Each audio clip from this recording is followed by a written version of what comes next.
everybody. Welcome to your show, Laura Morro Blogs. And today we have a very special guest. His name is Samuel Chong, and he's a court interpreter and a Chinese translator.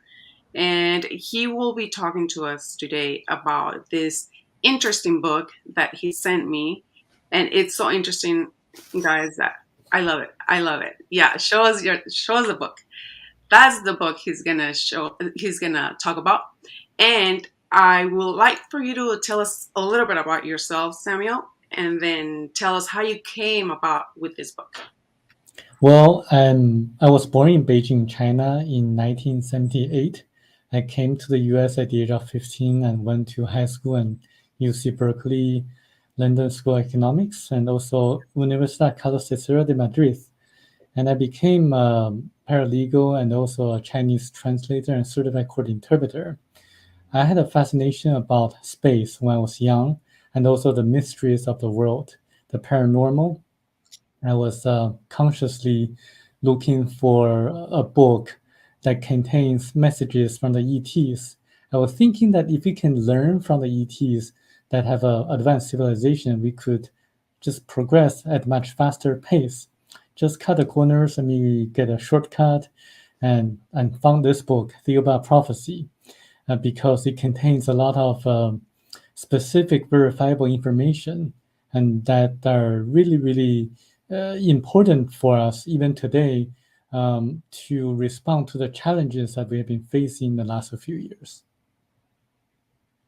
Correct. I love the book, especially everything. I love the pyramids. I love the Bermuda Triangle, the afterlife, and this book has pretty much everything. The history of our civilization, according to them. So tell us a little bit about, not a little bit, a lot, about the beginning. How did you get involved with this book? Well, after I found this book on Amazon, I began to read it. I checked out from a local library through their interlibrary loan services because it was selling very expensively at that time on Amazon. And the more I read into it, the more I think that this book is so incredible and so important as it reveals everything that I wanted to know, all the mysteries of the world, the functions, the purposes of Great Pyramid of Egypt, what happens in the Bermuda Triangle, stories in the Bible, and also reincarnation, and also some of the very interesting therapeutic methods that the ETs wanted us to give it a try. So I began to do more research on the facts told in the book. And when I read the postscript, it says that there are more incredible things that the author, Michel de Marquet, was not allowed to write because we are far from understanding them. That got me extremely curious because the things written in the book are so incredibly enough already. What's more incredible about it? And what's more that the author was not allowed to write in the book? So I decided to track him down. He was living on a southern island in Vietnam at that time, but I didn't know where exactly he was living. So I just found the only clue that I had was like a photo on the internet showing where he was living, like a bungalow, a hotel room that he was living at that time. And I took that photo, I printed it out, and I flew to that island in southern Vietnam, and I showed that photo to the taxi driver, and the taxi driver took me to that place. There I met him, and then we had a lot of conversations. He was in the very beginning, like not very happy to see me because he was a very private person. But then he found out that I could help him to follow up with the publishing of the book in China. Then that's what I did, and just to cater to his wishes, and I published the book in China. And then I met him the second time, and he revealed that one thing he was not allowed to write in the book. Wow, very interesting. And also, this book became a bestseller in China and Taiwan, right? Yes, exactly. That's a very rare phenomenon because Yes. China and Taiwan are two different countries with two different ideologies, and it's very rare for a book to be a bestseller in both places. Yes. And also, how long did it take for it to become a bestseller? It Because took when was about it? Yeah, when was it published? it was published in China in 2018, and it took about a year and a half to become a bestseller over there. Mm, wow, very interesting. And then you have also translated other books, right? Yes, Yeah. yes. Which are those books? The other book that I translated was 334,000 Lies. Um, so it's a book that's originally written in German language about a secret society that was started in Germany. It's actually an autobiography of the highest chair of that secret society. And there are a lot of myths and also a lot of conspiracy theories about that secret society. Some people call it the Illuminati. Um, but I found that book to be credible because it matches a lot of the accounts um, as told by a Dutch banker called Ronald Bernard. Wow, very interesting. Also, um, I would like for you to talk to us about when you met him and how long did you stay with him and everything that he told you. Because he said that there was some stuff that he couldn't put in the book because he would not be allowed. Oh, they told him actually, right? Not Right, to I told him. write that in the book. Okay, Right. can you tell us some of that stuff that you experienced with him? Right. I mean, the first time I visited him was in 2016. And over there, he didn't really tell me a lot of things. He was just kind of very annoyed at me in the first few days until he found out that I could help him to get the book published in China. But we chatted and had a very nice time over there, spending like 5 days over there. And he was a heavy smoker. He drank a lot, and also he told a lot of jokes. Later on, I learned that if a person tells jokes all the time, that's a sign of depression. That's what happened to him because imagine when you were shown like a paradise, and then you were told that you don't belong here, you have to go back and write a book. That's what happened to him. He was extremely disappointed that he had to come back to Earth, which seemed to him like a very uncomfortable, like a primitive place to be in. And he had to endure so many years until the end of his life in order for his astral body to be released from his physical body. So that's the first time I met him. The second time, when the book was about to be published in China, he said he received a telepathic message from the ET, whose name is Tao. When you read the book, you're going to know it's the main character of the book who gave him a lot of information and messages, important messages. And then and Michel Demarquet told me some of the things he was not allowed to write, and he mainly like three things.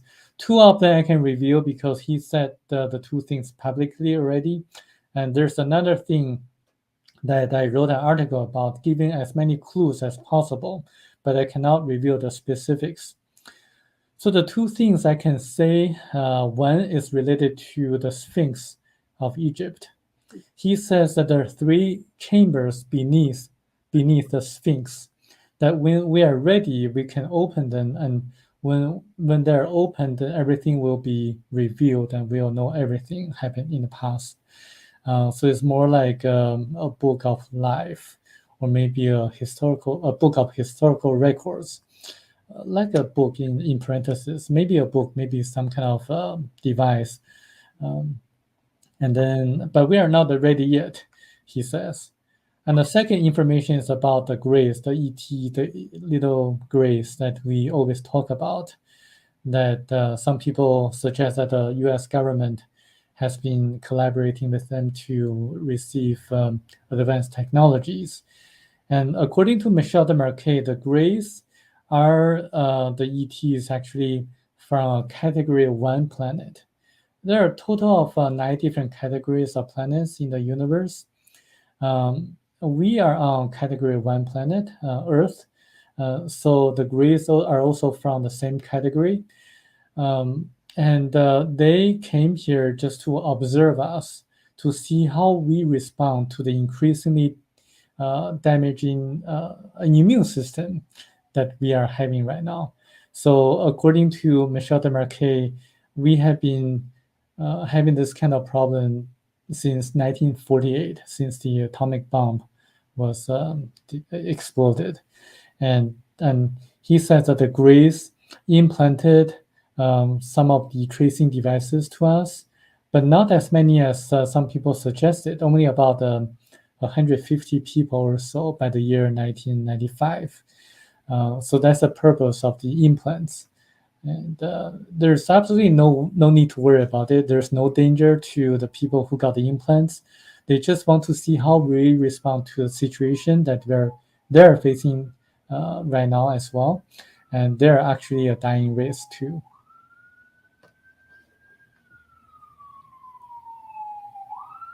What was the last thing you said? I'm sorry. About the implant. So they're saying that the Greys are observing us and they did the implants just to observe us.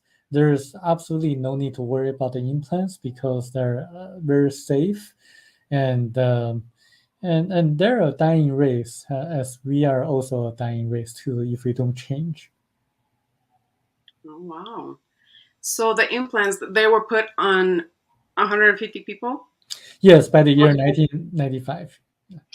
Oh, So okay. that's when he received the telepathic message. So I can only say that by the year 1995, there were about 150 people. I don't know about the current number. Oh, okay, great.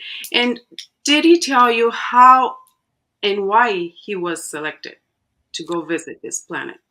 Yes, according to the book, it's actually in the book, and the main reason was that he already had 80 past lives um, before he was chosen. Based on the information that he was given, only a person like him can survive 9 days on the planet Thiaoouba, because Thiaoouba is a Category 9 planet. Um, if he exceeds the 9 days, if he overstays, he would die, and no one can revive him. And there are not many people on Earth that have had 80 past lives like him. And the other reason was that he was a man of action. Whenever he was told of something, he always took action immediately. That's what happened to the second time when I visited him.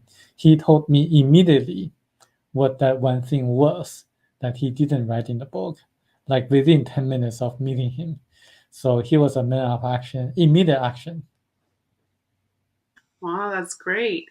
And I wonder if there was anybody else or it was only him. I'm sure there was more people selected and they were taken to this planet. I figure as much.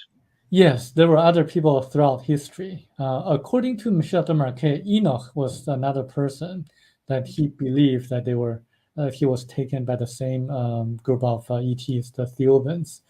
So he found that Michel de Marquet found a lot of similar descriptions in the book of Enoch, compared to what he actually saw. So Enoch was one person, and according to the Theobans, about 100 years or so, they either take one person to their planet, or maybe send some telepathic messages to a person, or maybe in the person's dreams and reveal some kind of information that would help us to be more spiritual and to walk to live in the right way. You know what? I've heard about people being taken or abducted and they're taken to different planets either to work or to do the I don't know if you've heard of the 20 and back, the space program. And but he was taken to a different planet, planet 9. And also what really catches my attention is the telepathy. Do they use technology? Did they implant him with something that he can do that telepathy, or he was just meditating, or what would he do when he would receive those telepathic messages? Well, he just they didn't do any implants on him. They didn't. He didn't really meditate either. He just received the messages telepathically. And actually, during the trip, a lot of the conversations that Tao, the ET, had with him was through telepathic messages. This is something that people can develop.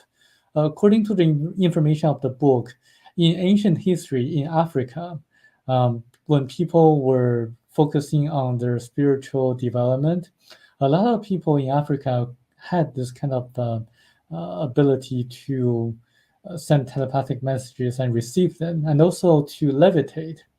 So this is why we also do some research. You're going to find out that there are tribal African people, like tribes of people, that can still receive and communicate telepathically in Africa. So this is something that I find the book to be very, very interesting. It mentions about people in Africa being telepathic. And now we also have evidence of some kind of tribal people in Africa that can receive and send telepathic messages. So it matches a lot of things that we can find, a lot of evidence that we can find. A lot of evidence. And you know what? It's interesting to me is that he was a heavy drinker and a heavy smoker. And a lot of these spiritual people, they say, oh no, you have to live a life where you don't eat animals, you don't drink alcohol, you don't smoke. But he was able to still get telepathic messages, right? Yes, yes, that's true. And people suggested him to quit smoking and to quit drinking, but the time when was there, he kept smoking all the time, and because he really, he had this kind of wish that he really didn't want to stay here any longer. So I guess in a way he was trying to leave this world at a much faster or earlier date. And then when did he pass away? He passed away about 4 years ago. About 4 years ago. Oh Yes. wow! How old was he? He was in his late 80s when he passed away. Oh wow! Wow, very interesting. I had another question. Well, I obviously reading the book. I'm on chapter 5, Mhm. and there's some questions that I have regarding the book. But I heard this other question in one of your shows because you've been in. How many shows have you been in? About 20 or 30. Yeah, Yeah. and the most well, the ones that you sent me, it was with I forget the first name of the first Jeff, Jeff. interview. Yes, that one, him. That was very interesting. I watched that and I loved it because he's a skeptic, and but he was able to like kind of like correlate and kind of like put together, and he was not um, close-minded about it, Right. and that's what I liked. I like Yeah. that. Hmm. Yeah. And Yeah. also, hmm Yeah, he was into a lot of research about the special abilities of people, and also kind of life after death, and also like supernatural abilities of certain people. Yeah. yeah, the book also talks about dreams and the telepathy. That's how they communicate with people. Yeah, with the higher self, and also with the ETs, they're able to do a lot of things that Jesus did in the past, in the stories in the Bible. For example, the ETs here, like in on Thiaoouba, on the planet Thiaoouba, they actually showed Michelle that they levitated themselves and moved around just through levitation, and they also sent him messages, and also Michel Demarque had a lot of very interesting dreams about the future and the past, and he also was shown like some of the abilities that they had that Jesus also performed, like materializing objects, and also um, something like healing people, uh, and also disappearing in front of him. So they can actually disappear in front of him. Yeah. Yes, I was reading the book, and it's so interesting. I loved it when they took them to different planets or different dimensions. Um, what would you call that? Because they are obviously they're time travelers because they will go to the past, right? And when they were with this in this planet where there was this big ants, and they were looking to see the radiation. They Yeah. were picking up soil and samples of the animals to see what kind of radiation they had. These ants, they were huge. They were like elephants, so they were collecting a lot of a lot of things like the soil, the animals when they died. Well, when the sphere killed them, because the ants were gonna attack the people that were living there. Do you remember what year that was or what planet that was? Because I don't Yeah. remember right now. The planet is called the Arimo X3. Mhm. That's actually when he was leaving Earth, and then they actually took him to the planet Arimo X3 before arriving on the planet Thiaoouba. That's actually what really happened to him.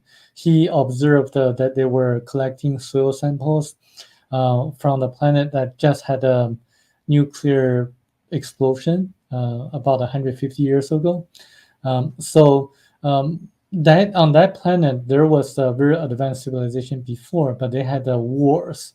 It was also a Category 1 planet that he saw, and the people from that planet, you're going to read later in the book that long time ago, like 250,000 years ago, the people from that planet actually came to Earth and established a very advanced ancient civilization called Lemuria. There was a continent of Lemuria, Atlantis as well. So they came here and took their technology and built a great pyramid on the continent of Lemuria. But then everything disappeared because there was a strong earthquake, and the entire continent, almost the entire continent, sunk into the ocean. And what really left over was actually like a few islands of the Hawaii Islands, and also the island of Easter Island, Isla de Pascua. And that island had a lot of statues, like statue of Moas. And that was actually built by the people from Lemuria about 14,500 years ago. So the book is very specific, contains very specific information that people can look up to, and and but they also did time travel as well through the what they call the Akashic record. Explains how time travel is that we can go to the past by leaving our physical body and using our astral body and going back to like whenever and wherever we wanted to. But people have to practice that skill, and right now there are not that many people who can do that.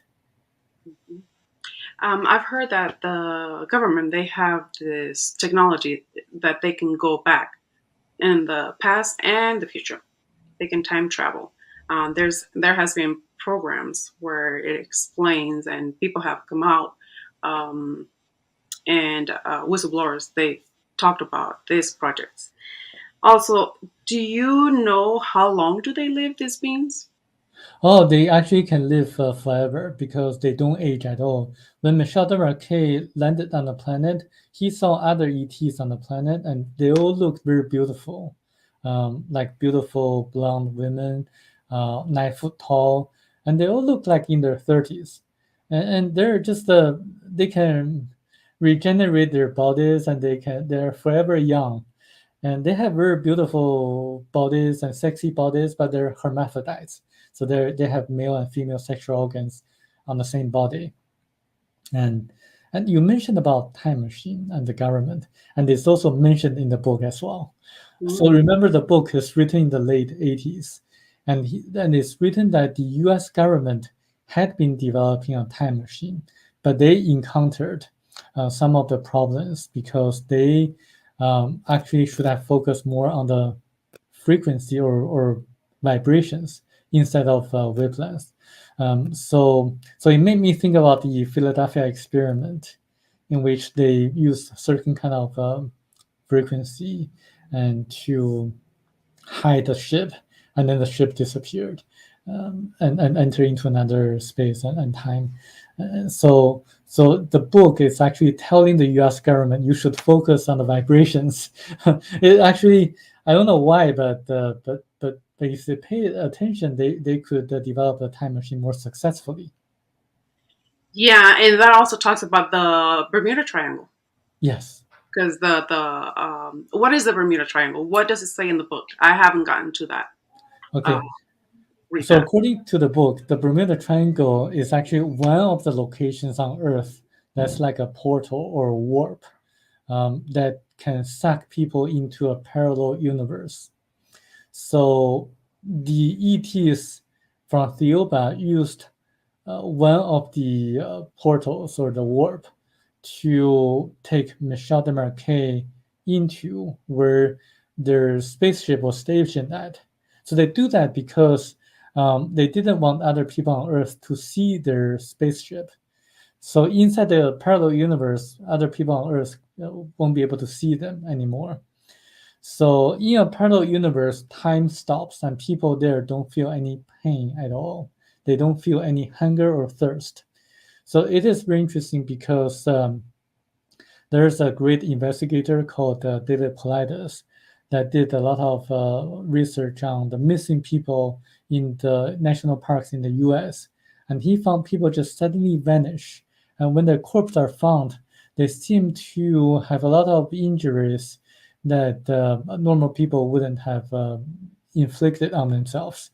And it makes very perfect sense if that's the case, because according to Michel de Marquet, in a parallel universe, people don't feel any pain or temperature. They don't feel any hunger. So they would just do anything possible to get away from that place. So it makes perfect sense. It matches everything. So people can read the book and find more information on that. Yeah, it's so interesting. It has different topics, a lot of topics that we are interested in, especially in this channel. And also, do they live here among us? Yes, they do, but we don't know who they are. They can shrink themselves into our size and then just be observant. They don't normally intervene to our affairs unless they have to. They did that a few times in the past. The latest that I know of was during World War II, in which they prevented Germany from the first country having the atomic bomb.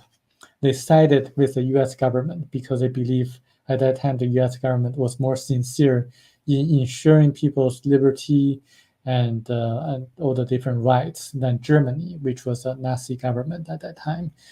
They also intervened when we made some mistakes in the past. For example, in the 1960s, NASA released hundreds of millions of needles into space in order to improve the telecommunication results of their certain devices. And then the Theobans, the ETs, believed that's still going to damage us, so they took the needles away. So that's why the project was called Project Westford, failed twice, according to some accounts.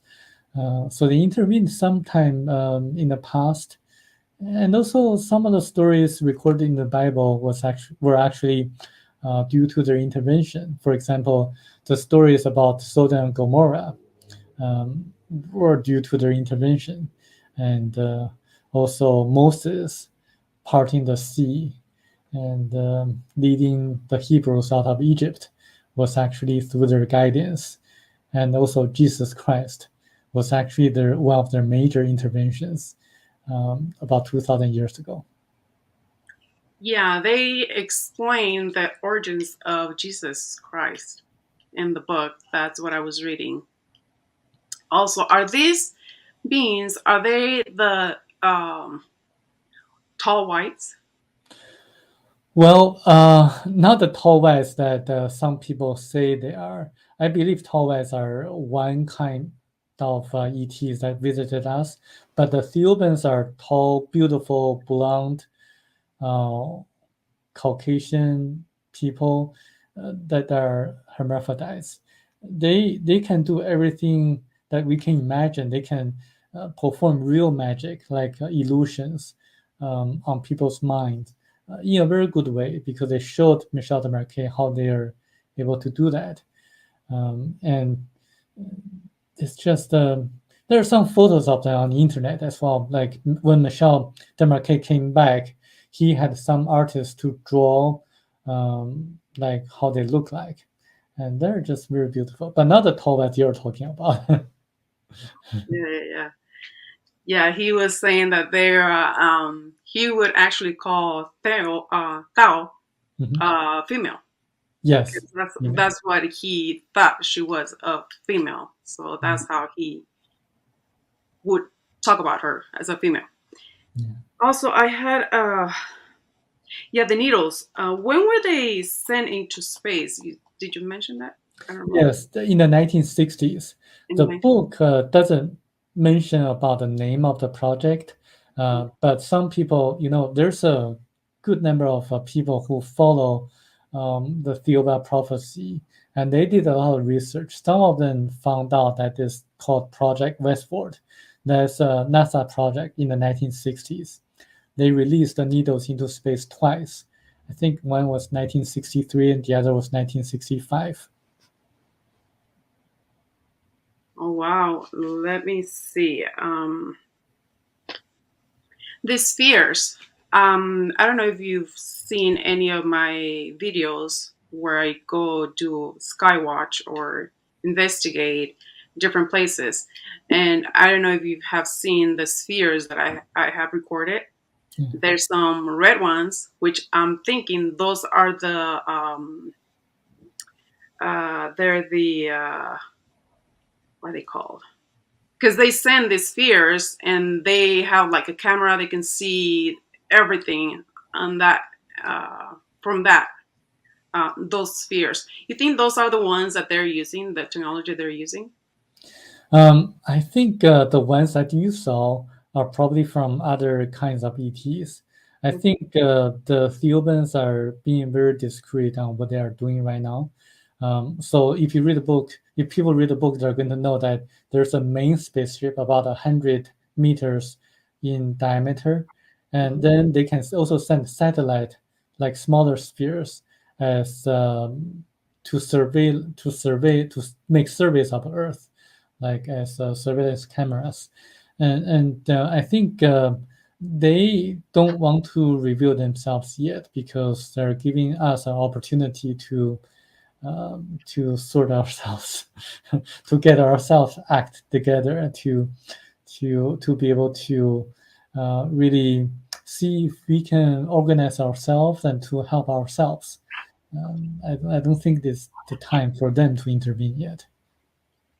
Yeah, you know what? I think they're called the explorers. Yes, The explorers. Yes, that's right. yeah, the spheres. Because I've seen them and I've seen them in action collecting, um, from the earth. They have they're flying or they're levitating and they're collecting like soil.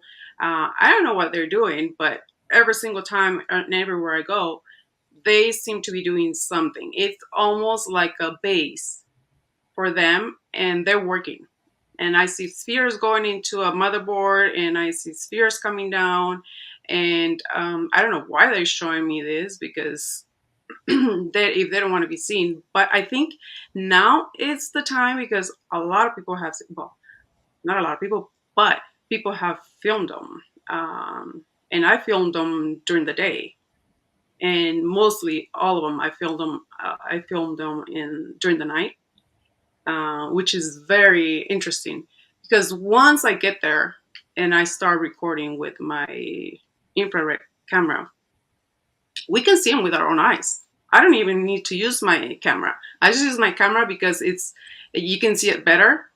But we're there, like whoever's there, they're like, oh yeah, I can see them, I can see the lights, and they're in plain sight, Yeah. which is very interesting to Yes, yes, very see interesting. And this. they could be from the Theobans, they could be from other kinds of ETs, because the author at the end of the book was actually led to a golden doko, like a golden structure, where he saw other kinds of ETs in our galaxy.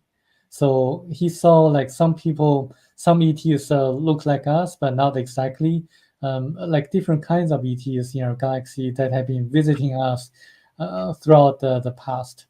And he actually had a conversation, and he actually met another ET from another planet of the same category. And it's very descriptive in the book that how their interactions were like. Very interesting. But they have been visiting us throughout history. I mean, other kinds of ETs. Yeah, there has been contact with a lot of humans over here. I don't know if you've heard of Giant Rock. I think we were speaking about Giant Rock, and we're talking about the Integratron, Mhm. which is the Yes. time machine that Yes. George Van Tassel Mhm. built.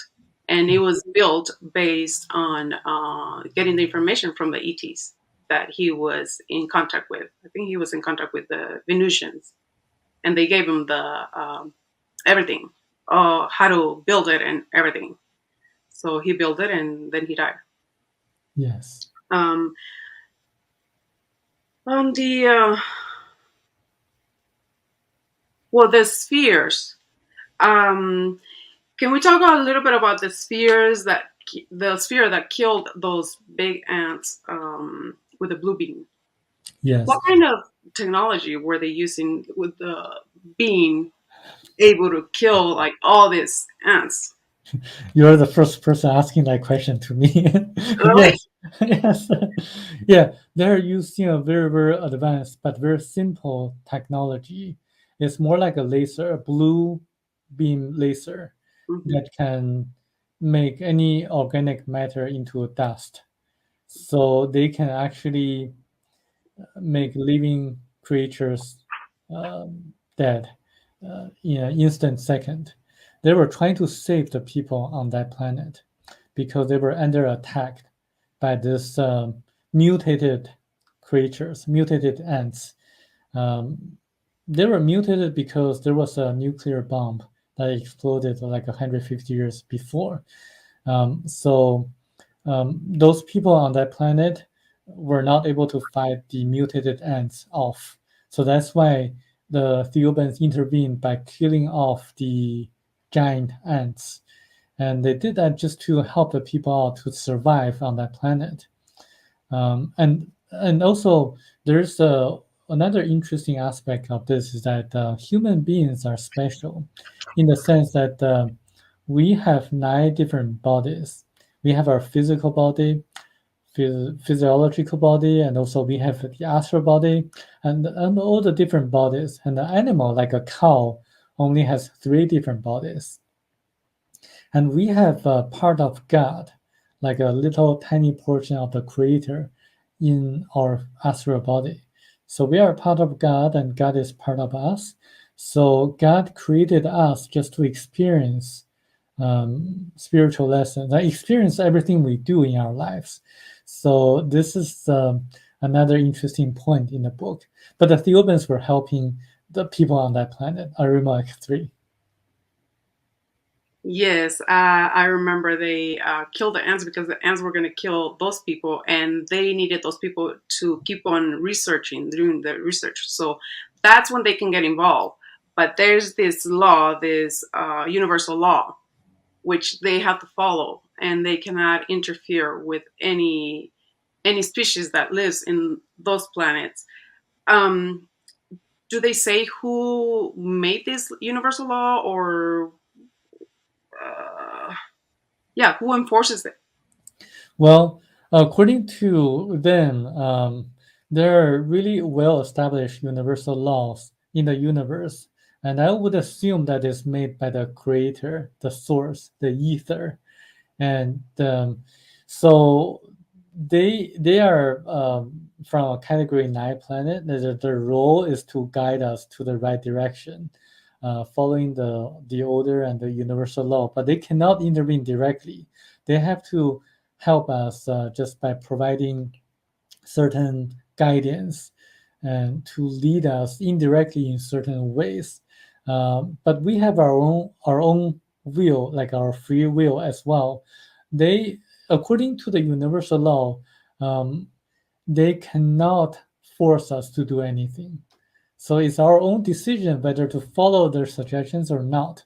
So this is why some people say, if they are so advanced, why don't they just prevent Hitler from killing so many Jewish people?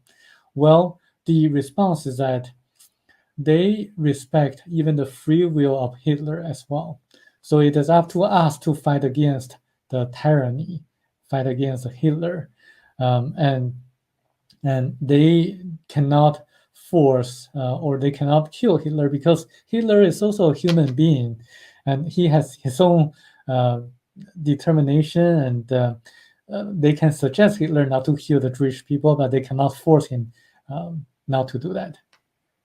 Also, the time travelers from the government, they went back on time, back in the past, and they try to manipulate how this history was gonna go off. Like they try to kill like somebody, I don't know who, but it's they say that they went to the past and try to manipulate some specific accounts that happened during our civilization, but they succeeded. When they succeeded, something else will either when they were preventing from somebody not to get killed, it would happen still. Like they would prevent it on the date or exactly when it was going to happen, but um, once he or she was prevented from dying, it would still happen. Like a few days later, or months, or years, I don't know. But that's what they discovered. So they just stopped going back in the past because they were not getting anywhere. I see. That's a Yeah. very interesting. That's a very interesting concept. Mhm. The book mentions about traveling into the past using astral body, um, like leaving the physical body, but using the astral body to travel to the past. In the Akashic record, they call that psychosphere. And then it also talks about the future. Even the Theobans cannot predict the future 100 years in advance. So they can only predict what's going to happen in the next 100 years or so, but not more than that, because the future is changeable. It really depends on our decisions, our actions, the choices that we make. Yeah, our free will, right? Yes. Yeah. And have you heard of the technology Looking Glass, where it tells you uh, the future or the past? Have you heard of that technology? Yeah, yeah. Future is, yeah, I've Hmm. heard of that. Yeah. Yes. Yeah, so all this, the government has all these technologies that we don't know about, but now they're being talked about by these whistleblowers. Um, Yeah. But I think the past is fixed, but the future is actually changeable. When the government sees what's going to be like the future, it's only like one of the possibilities. I think when we enter a fourth dimension or fifth dimension, we are going to be like humans looking like ants. So what the ants worked in the past is already fixed, but what the ants are going to be in the future are really dependent on the ants' choices that they make. Similarly, what's going to happen in the future really depend on our own actions. What they see is just one of the possibilities. do you think they're going to be um, traveling again, or take other people to see their planet again and have those people write more books to kind of update this book that Michelle wrote? Well, they only take about a person or so every 100 years or so. Mhm. So Michel de Marquet was taken in 1987, and I think they probably won't take another person. And I'm trying to do my best to promote the messages in the book, hoping to change the future. Um, I have a very interesting background, and I'm working really hard and spending a lot of time to do this because I think I can change the future. You think you can change the future? That's what I was going to ask you. I was going to ask you, what is the purpose? What is your goal? Um, talking about this book and just trying to get it out there, because you're trying to get this book out there for the Spanish speaking people also. Yes. Mm-hmm. I believe that the more people read this book, the more people are going to aware what the purpose of life is, and more people are going to pay more attention to what's really happening around the world. So in the last few years, or even in the last few decades, there have been many things that happened that people are not aware of. I'm talking about the people who are running everything behind the scenes. And a lot of people tend to believe what the media tell them to believe. But the more I investigate, the more I realize that there's more into it.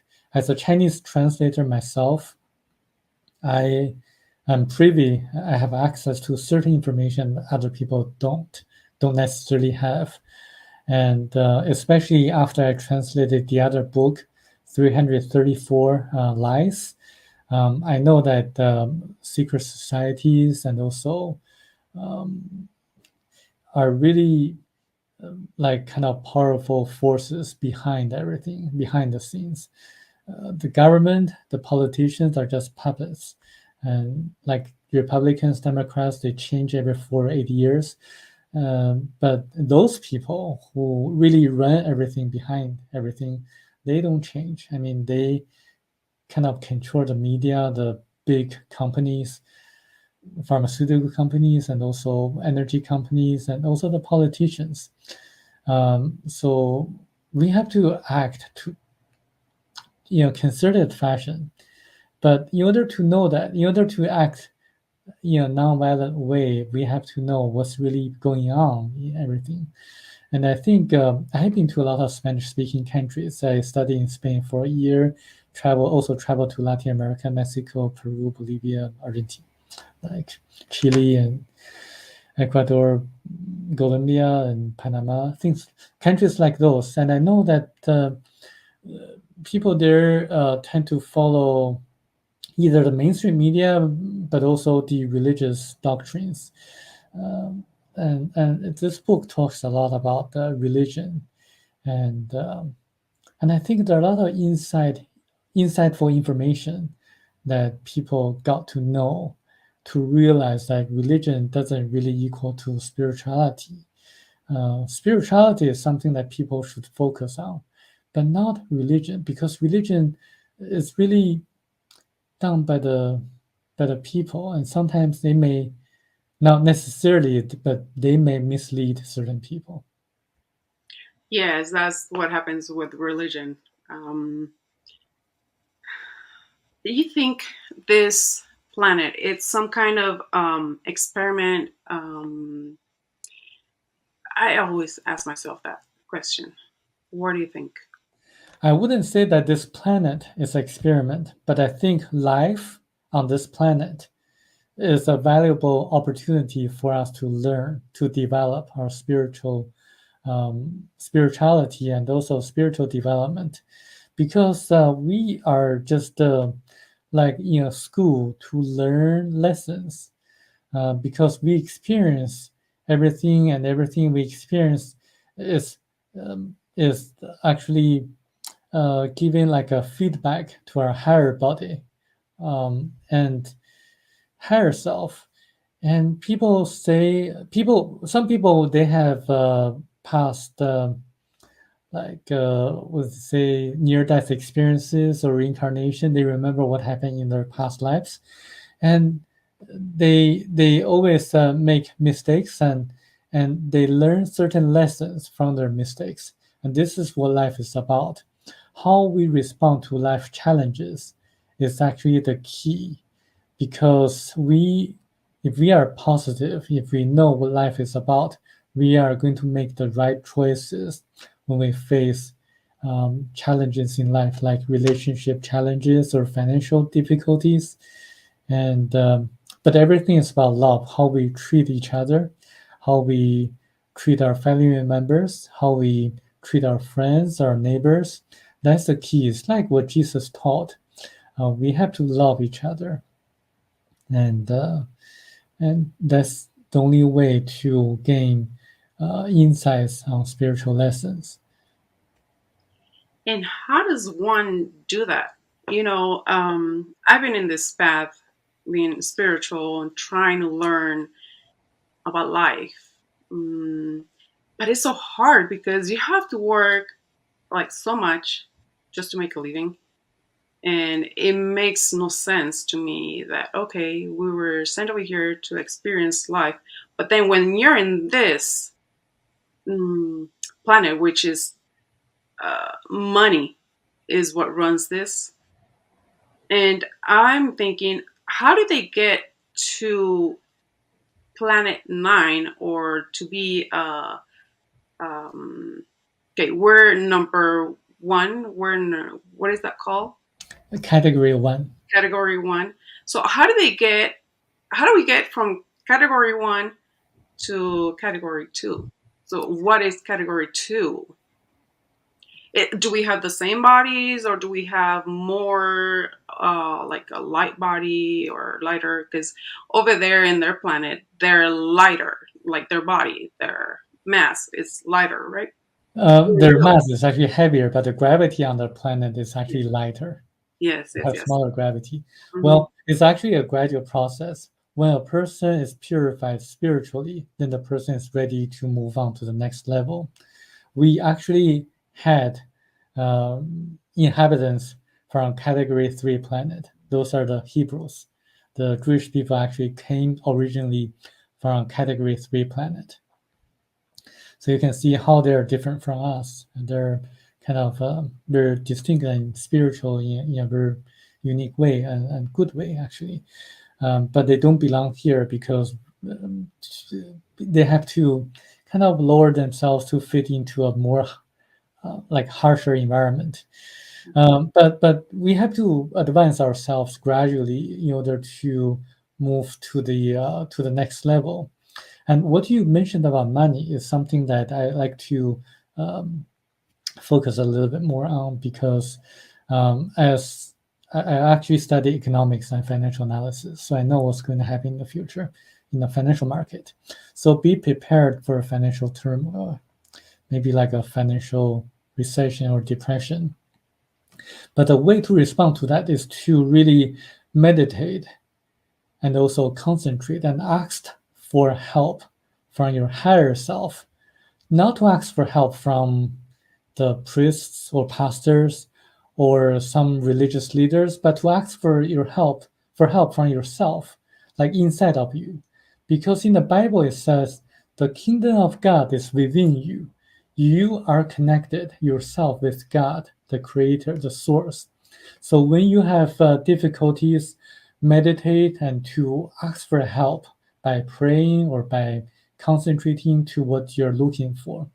One good example, a friend of mine who lives in New Zealand, he speaks English and Spanish, and he was trying to translate to improve the existing Spanish translation of the book Thiaoouba Prophecy. He had a very challenging life like a few months ago with a divorce and also a very low paid job and actually jobless. And he actually followed the advice from this book by meditating and asking for help inside of him, asking his higher self for help. And then a few weeks later, he landed a very well paid job working for the the cryptocurrency company and a very high paid job. So that's what happened to him. So I suggest people to give it a try, to ask for help, like ask for the help from your higher self, and just to in a very quiet environment to pray or to meditate. And I think you're able to receive answers answers that are good for spiritual growth. And that's what life is about, spiritual development. Because we cannot take money away when we die. So the key is to accumulate experience and spiritual lessons in our lifetime as much as possible. Yeah, that is correct. So, do you think we have guides also as well? Yes, we do. Our guides are actually part of our higher self. Um, yeah, the concept of higher self is that we have a physical body and we also have an astral body. And then in our dreams and also when we meditate very deeply, we can connect to our higher self through our astral body and to communicate with our higher self.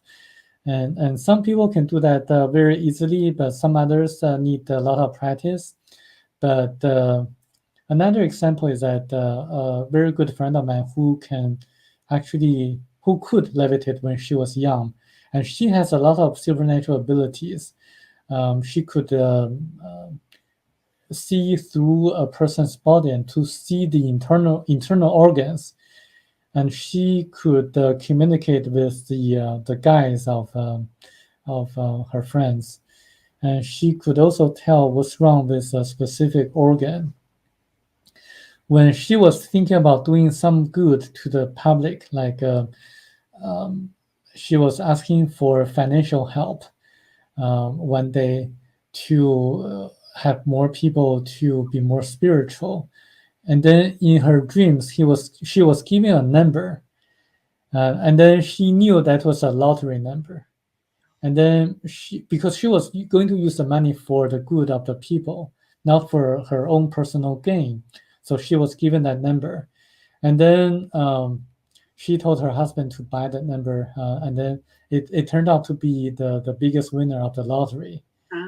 But unfortunately, her husband didn't buy Oh no, really? it. Right.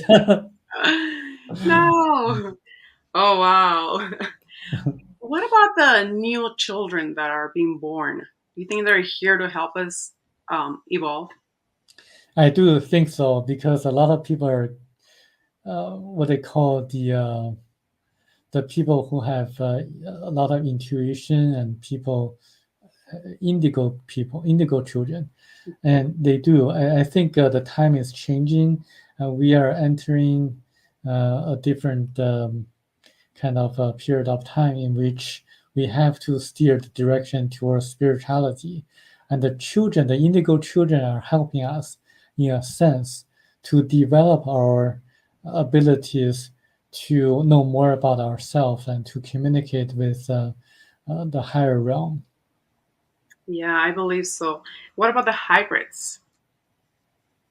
A lot of people are talking about, oh, I'm a hybrid, I'm from this planet, and they know that they're hybrids. Most of them, they don't say it, but there's people that have been saying, I'm a hybrid, and they come to do good for the people. Most of them. I don't think I've heard a hybrid saying, I'm doing bad here.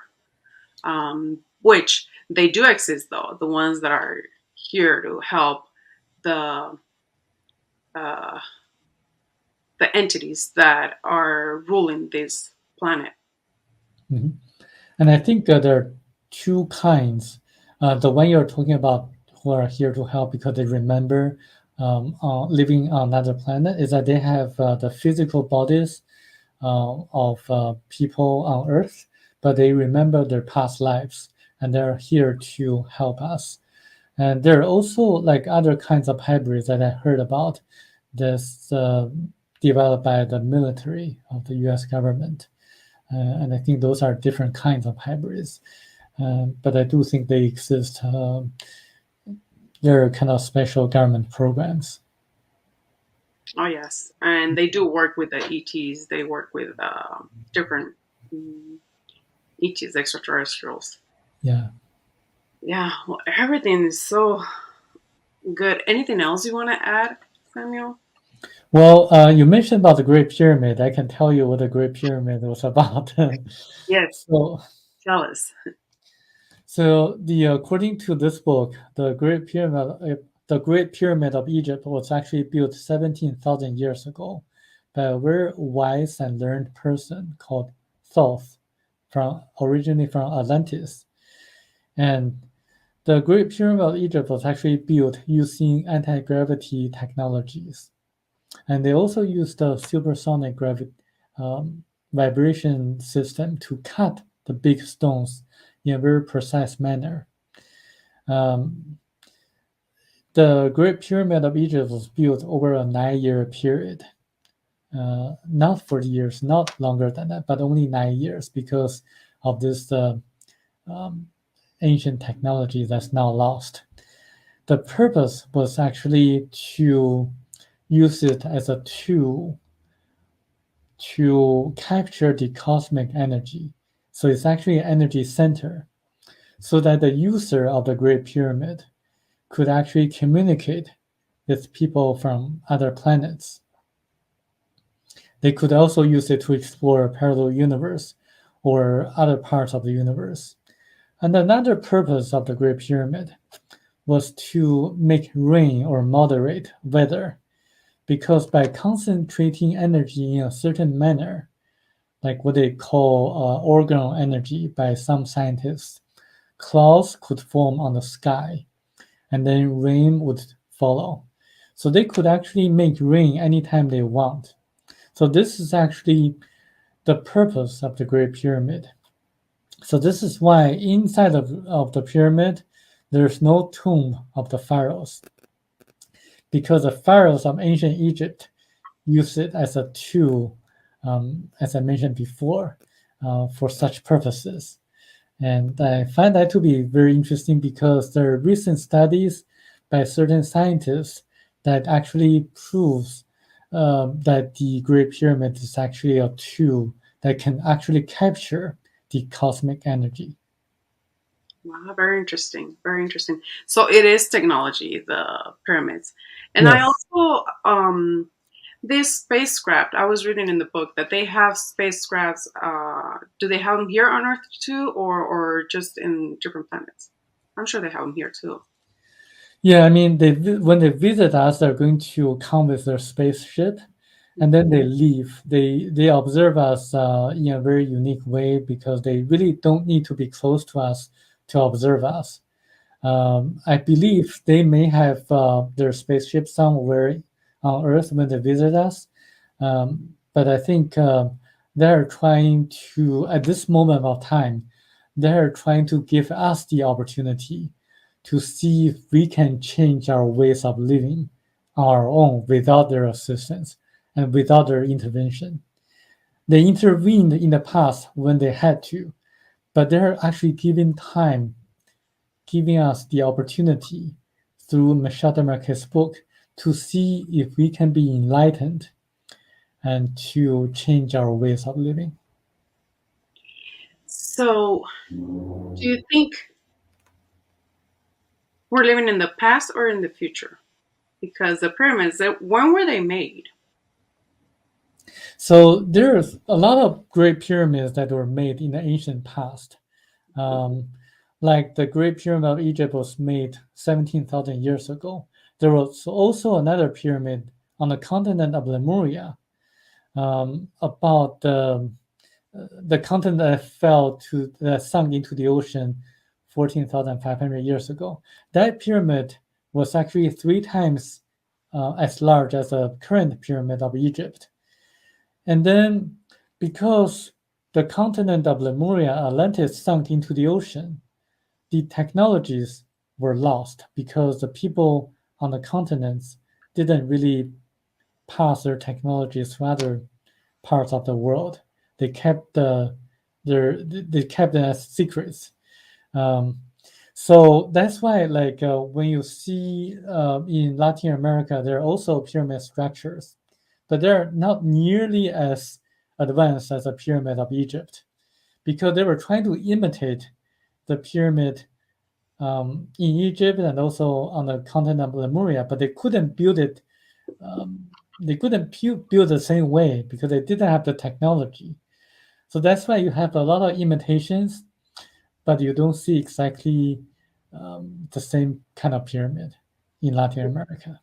Yeah. So who built those, the imitation ones? Different races, or was it us humans?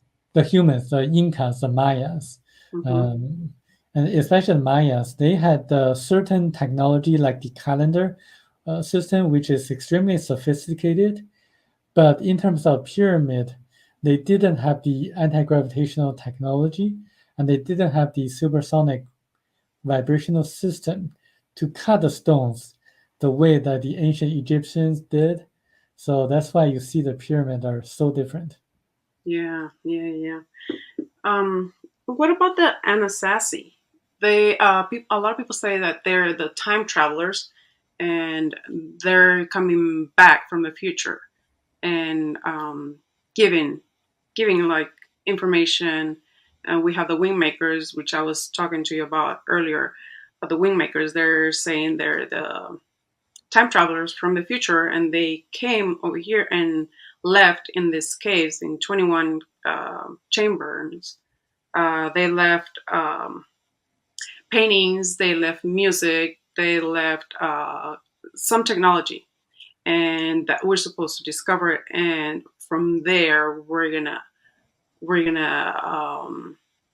be more spiritual, or I don't know what the paintings are or what they have in the music, but this correlates with what's said in the book that their planet, uh, Michelle would hear this music, but it was some birds um, making that vibration. And so I'm thinking the Anasazi or the windmakers, that's what they're bringing, or they brought over here and they left over here in those chambers.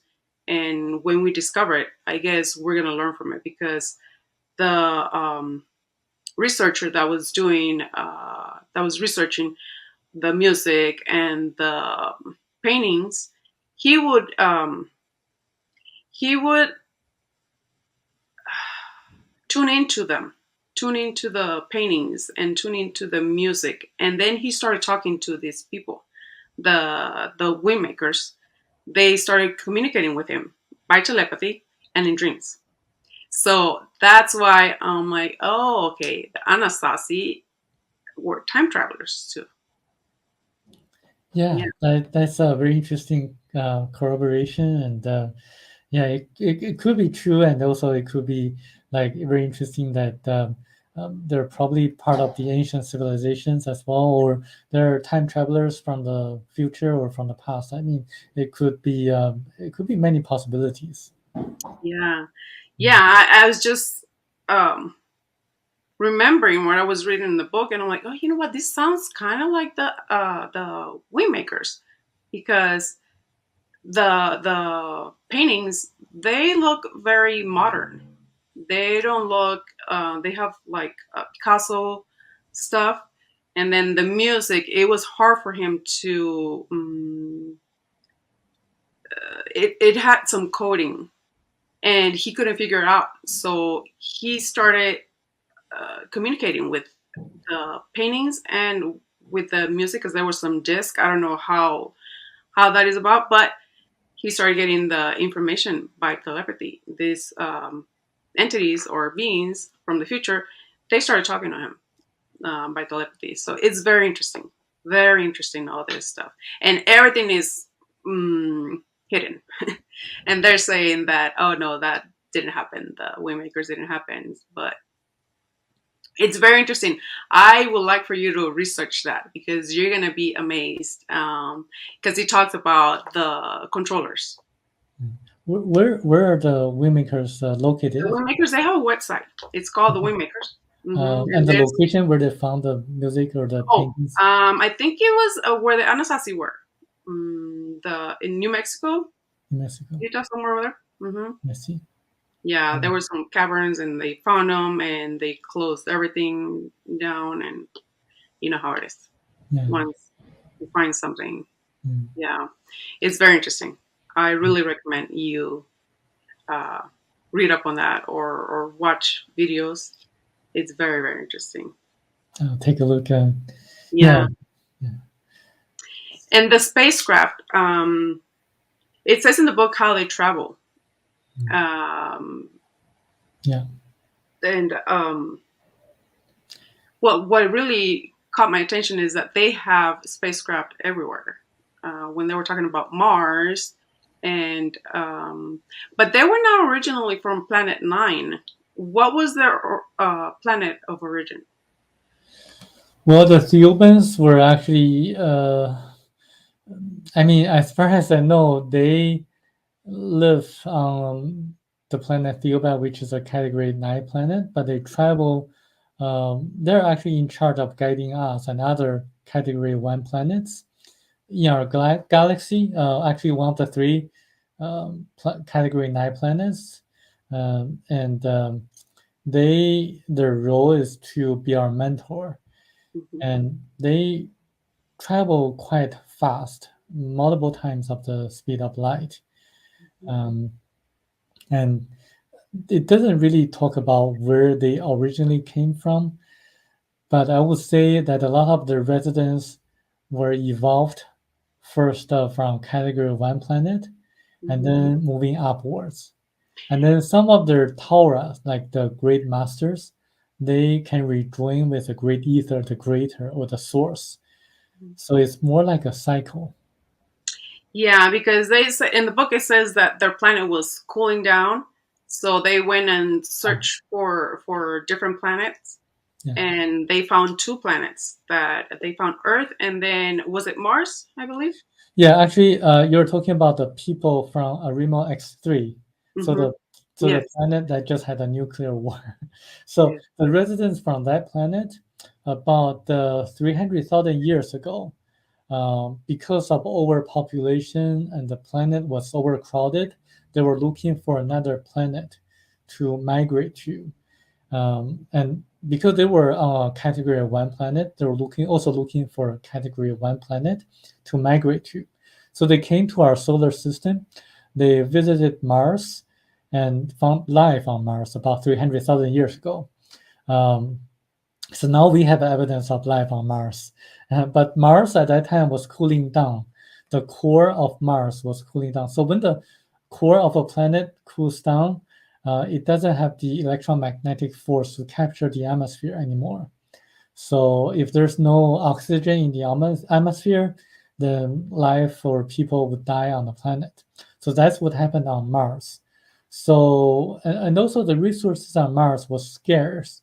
So they had to move on to find a more suitable planet. So they found Earth, and they actually kind of made sure that uh, they had to locate a continent that didn't have a lot of people living on there. So they found the continent of Lemuria, but there was a small group of Chinese people living on the north western corner of that continent. And being Chinese myself, I know how Chinese people were and are. They're really suspicious.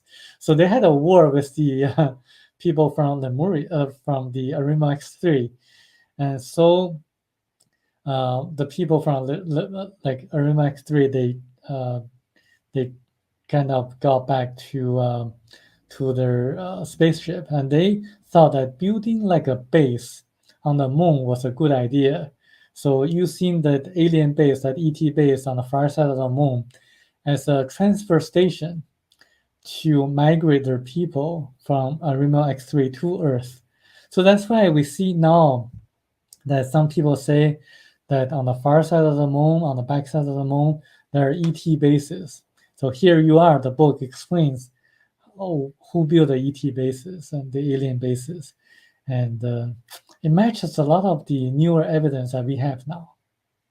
Well, yeah, and I was going to ask you. That was my next question. The moon. Who put the moon there? Because we Okay. didn't have a moon. Well, we had a moon like a long time ago, but the moon was actually captured by Earth. Mm. And according to this book, the moon is actually moving closer to us. And then in about almost like 200, 200,000 years from now, the moon would actually hit Earth. So this is actually contradictory to conventional scientific wisdom that the moon is actually moving farther than us by 4 centimeters a year or so. And I did some research. I mean, how they got that number of 4 centimeters a year farther from Earth every year. And it's actually a data from like 30 years ago or so. And I try to contact the source of the data and to see if they have any newer evidence, newer data. And no one got back to me. So I think they're still using the data from the past, like 30 years ago. And I do believe that the moon is actually moving closer to us, not farther from us. Wow. Yeah, because I've heard that there's the German Nazis are living in the moon. Well, everybody has a base over there. The ETs, the humans, and the Nazis that live over there. Um, so it is populated. There is people living there. There was. And also, when the US government through NASA sent the astronauts to the moon, they like went there once and they never went back to the moon. So it's been like 6 or 7 decades already since we were on the moon last time. So I wonder if people feel a little bit strange about that. We have more advanced technologies, but somehow we have not returned to the moon yet. And the answer is that we were warned off the moon because when the astronauts were on the moon, they saw ETs, they saw like other kind of extraterrestrials, and they were told not to go back to the moon again because we were not ready yet. We were like big polluters on Earth, and they're afraid that we're going to pollute the universe and Mm, or other planets. We are mhm. still fighting among ourselves. They're afraid that we're going to conquer and cause wars to other planets. So we are not ready yet. And I don't think we are going to be ready in the near future unless we change. Yeah, but you know what? This I've always thought about the wars and everything. Usually, if you meet people, regular people, normal people like us, we're not warriors. We're peaceful. There's a lot of people that are peaceful. There is people that are evil, but mainly all the people that I've known and I've met, mainly we're peaceful. We're not warriors. We don't like to fight. You are absolutely right. Everything is about money. Yeah. So if we don't have wars, the military industrial complex, they won't be able to make money anymore. The people or countries won't buy weapons from them. And so the wars are actually created and caused by the special interest groups. When you read the other book I translated, 334,000 Lies, you're going to see that some people create wars for their own benefit. And I really don't think the Russians or the Ukrainians want to fight against each other. And I really don't think so. It's just the government being manipulated by the people behind the scenes. Yeah, they work together. I mean, Yes. if you saw my interview with Tony Rodriguez, he and actually Jason Rice is the one that he used to train soldiers in different planets, and he saw the manipulation where they would go and ahead, like first they would go ahead to a planet, and then they would tell them, "Hey, there's alien species coming to this planet, and they're gonna try to kill you." So they would train, but it was them. It was them, so they will pretend that they will be the good guys trying to help them fight the ones that were going to come over to the planet and take over the planet. So it was them. So he kind of figured out what they were doing. So he got out of it, and but Jason Rice only did a couple of interviews, and then he got out of it because he was being harassed and all that stuff. Mhm. Yeah, Yeah. but he talked about that. He talked about the uh, moon German Nazis and Mm, all this stuff. It was great. I loved his conference. I went to his conference and he gave us so much information. mm, And he spoke a lot about other planets where they had one planet had two moons and then another planet had like three suns. And what is that? Oh, the dreams. When I was talking about the dreams, what happens when people are dreaming and they dream about this uh, planet being destroyed, and then all of a sudden in their dream, they're just pulled away into a craft. You think it's these ETs that are taking these people when they're dreaming, or what do you think about that? Dreams is actually a very complicated topic or matter. And it's really difficult to explain because sometimes dreams reflect a person's ways of thinking during daytime, and sometimes it has the ability to predict the future, and sometimes it tells something about the past. And I think we have to distinguish the real dreams versus hallucinations because what they call um, the certain effects on Earth to be actually hallucinations or real magic performed by certain people. Because I don't know if you're on that chapter yet, but actually Tao showed Michel de Marquet how they would be able to form a really like a realistic scenario in Michel de Marquet's head. It's more like a illusion or kind of like a mind control or something like that. They could do that, but they only do that for the benefit of Michel de Marquet, just to illustrate how it is performed, how it's done.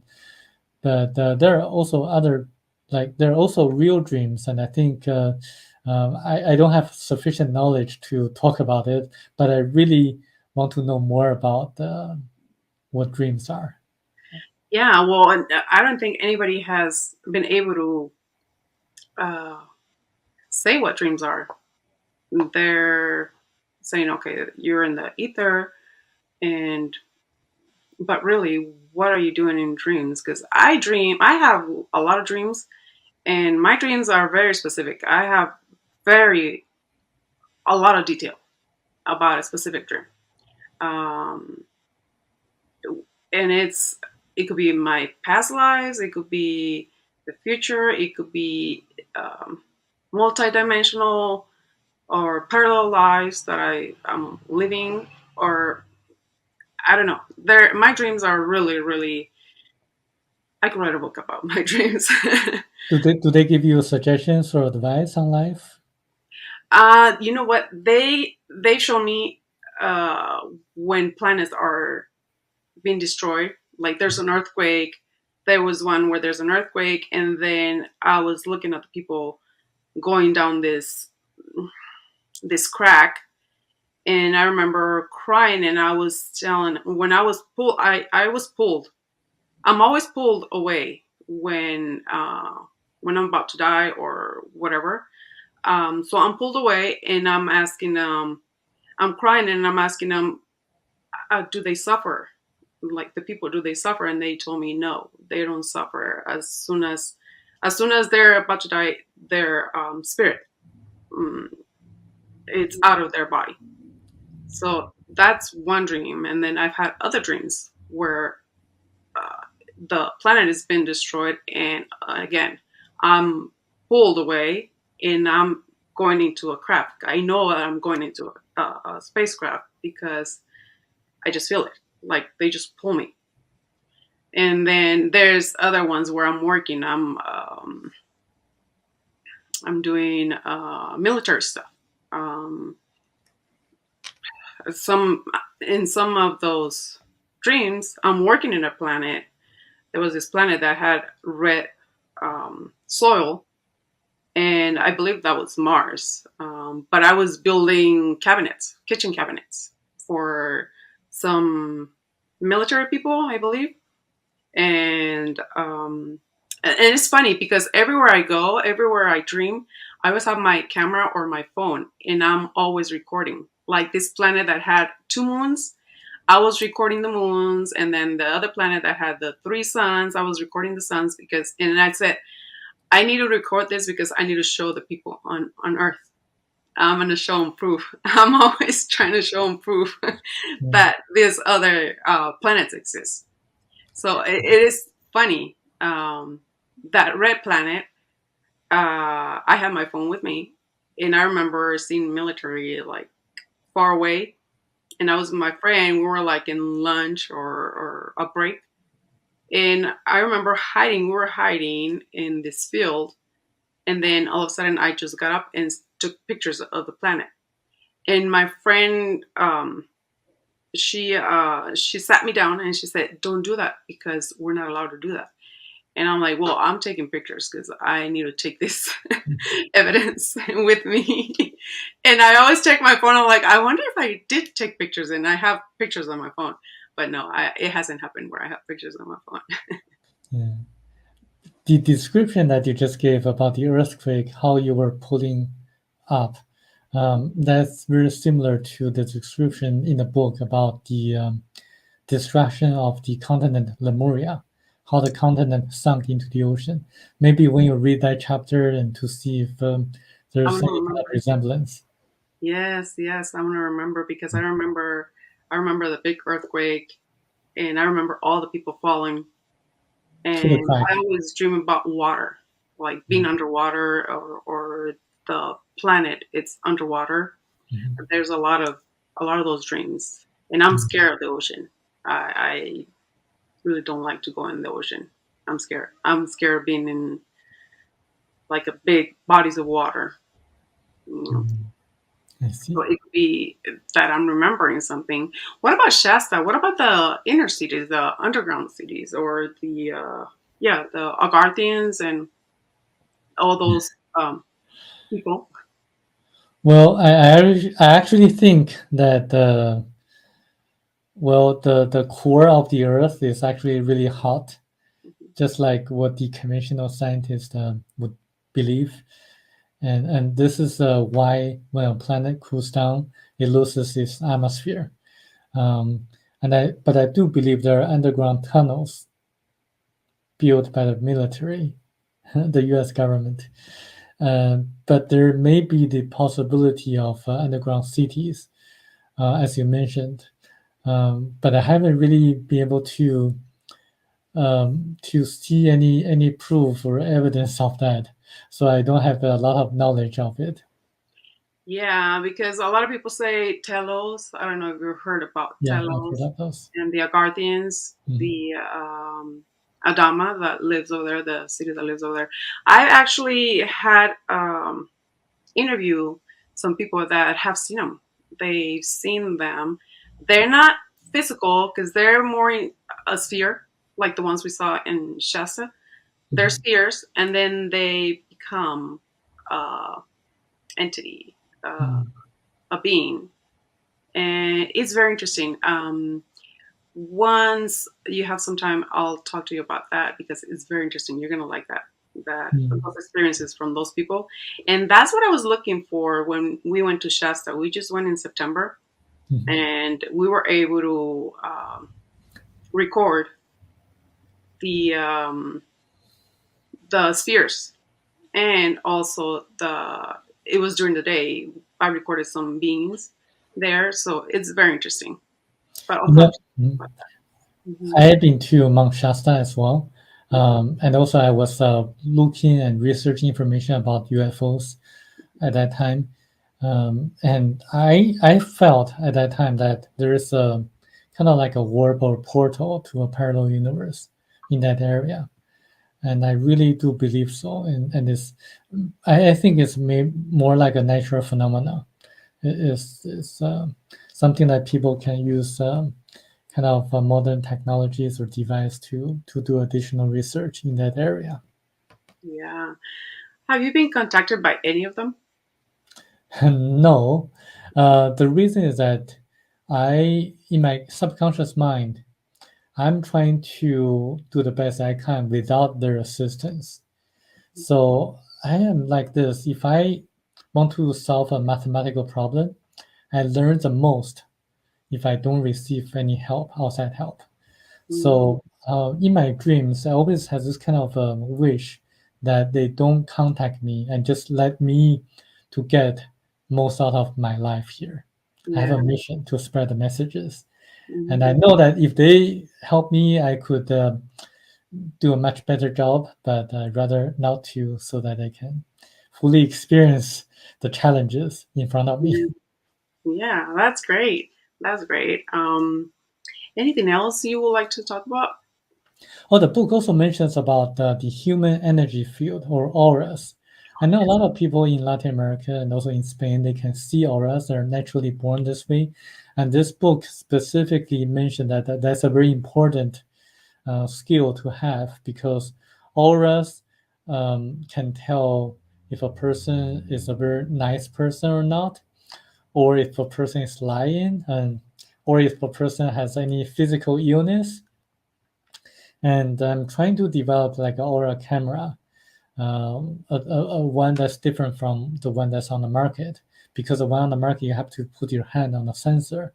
I'm trying to develop something that's more like a real camera, that there's no physical touch needed. So if anyone of your audience can see auras, please contact me, because I'm trying to gather more data so that we can use artificial intelligence to come up with the algorithm. And I'm doing my best right now, but I have been having a hard time to find consistent readings of the aura colors. I have a few people that know how to see, or they see the auras. Great, great, great. I Yeah. know, I know. Great. I'll send them your way. One speaks English. The other ones, they speak Spanish, but I think they speak a little bit of English. So I mean, I speak Spanish too. I just mhm. not very good, but I can Yeah, understand it. you can understand. Yeah. Yes, If I not, you have me here. yes. Okay, I'm good. always Thank you. good to help. Yes. Okay. um, oh, give us your contact information so they can contact you, and where can we get the book? Okay, they can search on Amazon by typing in Thiaoouba prophecy. The spelling is Thiaouba, just like the one on the screen. And they can find the book on Amazon. And they can also, if they don't have access to Amazon, they can search on Google and find a free copy, electronic copy online. And they can contact me by searching my name, Samuel Chong, and then Thiaoouba prophecy. They can find the result of my website, which is chinasona.org/Thiaoouba with the capital letter T.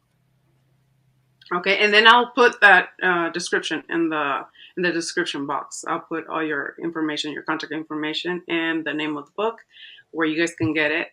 And also, what is it that you do every year? I was reading your bio. I mean, every year my job is a Chinese translator, a certified court interpreter, and I write a lot of things, and I'm trying to write a book of my own and trying to spread the messages to the best I can. If you like this book, if you love this book, like to spread the messages, please feel free to do so or contact me. I'll send a lot of contacts your way, and because I think the book is going to enlighten a lot of people. Yeah, I think it's going to help a lot of people understand a lot of things where you're just don't have the answers to. But this book explains really good, and it could probably answer a lot of your questions. And Yes. well, thank you, Samuel, for Yeah. being here. And I don't know if you would like to come another time, and then we can talk about or read a chapter, or talk about the chapter, like chapter one. How many chapters does this book have? There are about, I think, 12 or 13 if you count the Okay, I'm postscript. on five, so I still have long ways to go. Yeah. Yeah, yeah, but I really like the book. I love the book, actually. Um, but if we can talk about like each chapter and just summarize it, it'll be great. Like we can spread the word more if we do that. There's some people that are like me. I drive a lot, and I asked you if you had it in audio, and you're like, no, I don't have it in audio yet. So we can talk about that. There's another project for you, to speak about it, or a lot of people say it's best if you read it and you have the physical book. Mhm. But the way the world is right now is we all have to work, and mainly the ones that drive a lot, like myself. I would love an audiobook. Yeah, if anyone wants to read the book, make it into audiobook either in English or in Spanish, please let me know because I can help to make it Yeah, happen. yeah, yeah. It's a Hmm. paid job too. Yeah. Okay. Wow. Good. I would love to do it because I, Yes. I I love to translate stuff from English to Spanish and then show it to our Spanish speaking people because they don't have a lot of this information that we have over here in the United States. They usually tell me, Laura, when are you gonna finish the Windmakers? I'm in the Windmakers is 40 pages. I'm on page 12, and that's two videos. So Mm. there's gonna be like 6, 7 episodes on that on the Windmakers, and it's very interesting. I mean, if you like to do it, I can just like Yeah, I will do it. sign the contract. Yeah, yeah, Mhm. we'll do it. Yes, Yeah, we'll work together. I mean, yes, that's what we're here for. Work yes, together and spread the word. yes. Let's do Well, it. anything else you would like to say, Samuel? No, I really appreciate you having me here, and Thank you thank for you so being much. here. Thank you for contacting me. And when he contacted me, guys, I started reading the book because he sent me the book, and I was like, oh yes, let's do an interview. I love this. This is what I love to do. I love to spread the word, good news. That's Yes, what we're here for. Well, thank you so much, Samuel, yeah. Thank you, and Laura. hope to see you soon. See you soon.